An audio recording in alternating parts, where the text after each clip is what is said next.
नमस्कार मित्रांनो, स्वागत आहे तुमचं आपल्या यूट्यूब चॅनलमध्ये। मित्रांनो, झिरो बॅलन्सवर जे अकाउंट आहे ते कोणतं फायदेशीर आहे सविस्तर माहिती जाणून घेऊ।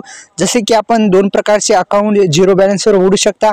ते म्हणजे फर्स्ट आहे एअरटेल पेमेंट बँक आणि दुसरं कोणतं आहे तर दुसरं आहे जनधन खातंच, SBIचं जनधन खातं झिरो बॅलन्सवर। अशा पद्धतीने दोन खाते झिरो बॅलन्सवर तुम्ही उघडू शकता। आणि तुम्हाला जर हे खाते उघडायचं असेल त्याच्यापैकी बेस्ट जे ॲप आहे ते कोणतं आहे आता आपण जाणून घेऊ।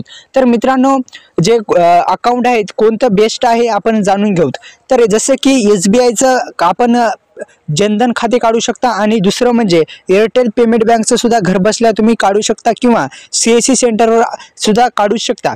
तर मित्रांनो, अशा पद्धतीने तुम्ही काढू शकता। एअरटेल पेमेंट बँकचा ॲप सुद्धा आहे, मी त्याच्या संदर्भात सुद्धा माहिती सांगणार आहे। तर मित्रांनो, SBIचं कोणतं सांगितल्याप्रमाणे SBIचं आपण जनधन खातं काढू शकता झिरो बॅलन्सवर। एकही रुपया देण्याची गरज नाही, म्हणजे खात्यामध्ये ठेवण्याची गरज नाही, झिरो बॅलन्सवर।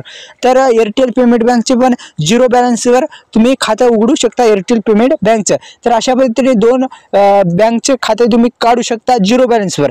दुसरं म्हणजे आता एअरटेल पेमेंट बँकचं एक ॲप्लिकेशन आहे, आपल्याला माहित असेल, एअरटेल थँक्स रिचार्ज बँक। अशा पद्धतीने हे बेस्ट असं ॲप आहे, आपण याच्यामध्ये व्हिजिट करू शकता आणि खातं काढल्याच्या नंतर यातून सुद्धा तुम्ही जे रिचार्ज असेल हे असेल तुम्ही करू शकता, बेस्ट असं। आणि याच्यात सुद्धा जे खातं आहे ते खातं सुद्धा उघडा येतं, या एअरटेल पेमेंट बँकचं सुद्धा खातं या ॲप्लिकेशननुसार उघडा येतं, Airtel thanks recharge x bank अशा पद्धतीचं याचं नाव आहे। नक्की व्हिजिट करा। याची रेटिंग 3+ आहे आणि 10 करोड प्लस डाउनलोड आहेत। तर नक्की व्हिजिट करा। धन्यवाद।